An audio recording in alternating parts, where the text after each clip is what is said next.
Hello Bachchu, welcome back to my channel maths in motion.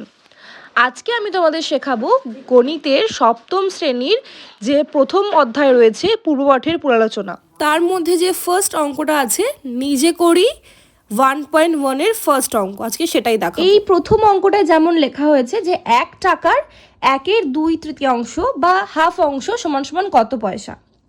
তো এখানে আমরা এটাকে এই অঙ্কটা বলে নয়, যে কোনো অঙ্ক হোক, যেমন এখানে যদি লেখা থাকতো 1 টাকা বাদ দিয়ে, আমি এক্সাম্পল দিয়ে বলছি, যদি লেখা থাকতো 5 টাকা বা যদি থাকতো 6 টাকা, যে 6 টাকার 1/3 বা হাফ অংশ কত টাকা।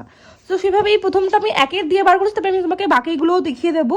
তো 1 টাকা যদি বলি যে 1 টাকার 1/2 কত টাকা, তো এটা বার করার নিয়মটা সবসময় মনে রাখবে এই জিনিসটা, যে এই যে টাকাটা লেখা হয়েছে টাকার মানে কি, এই যে একটা যোগ করা আছে মানে 1 টাকা, টাকা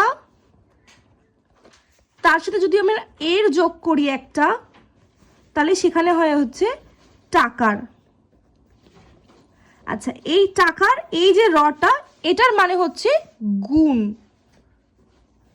এর মানে হচ্ছে গুণ। তো এই জায়গায় টাকার মানে হচ্ছে সবসময় গুণ দিতে হবে। এখানে 1 টাকা আমরা প্রথমেই জানবো যে 1 টাকা সমান সমান কত টাকা হয়, 100 পয়সা।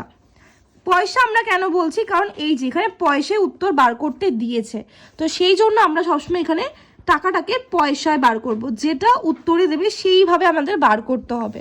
তো 1 টাকা সমান সমান 100 পয়সা, আর পয়সা আমরা বার করলাম, তার রুলসটা হচ্ছে কেন আমাদের উত্তরটা পয়সায় বার করতে দিয়েছে।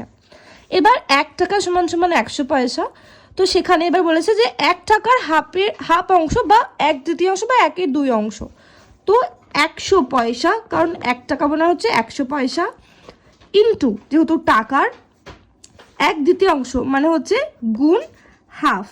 কেন গুণ হলো, কারণ এর লেখা আছে 1 টাকার, তাই জন্য গুণ। আচ্ছা, 100 কেন হচ্ছে, কারণ 1 টাকা সমান সমান 100 পয়সা, তো তেমনই হলো ইন্টু। এবার এই যে যদি 2 দিয়ে আমি 50 100 দিয়ে কাটি, তখন হচ্ছে 50, আর পরেরটা শেষে গুণ হবে, কারণ এখানে 50 আছে। তোমরা যদি কেউ এইভাবে না বুঝতে পারো, এভাবেও লিখতে পারো যে 100 প্রথমে উপরে দিয়ে নিলে একটা বড় দাগ দিতে পারো, ইন্টু উপরে 1/2 এটাও দিতে পারো, তাহলেও সেম ব্যাপার, দেখতে গেলে সেই একই আসছে, ঘুরে ফিরে 50। 50 উপরে গুণ করলে উত্তর হবে হচ্ছে 50, আর 50টা কিসে আসবে, একদম কারেক্ট। তোমরা যারা যারা বলেছো অবশ্যই ঠিক বলেছো, পয়সা। তো 100টা হচ্ছে পয়সা। তো এইভাবে পুরোটা বার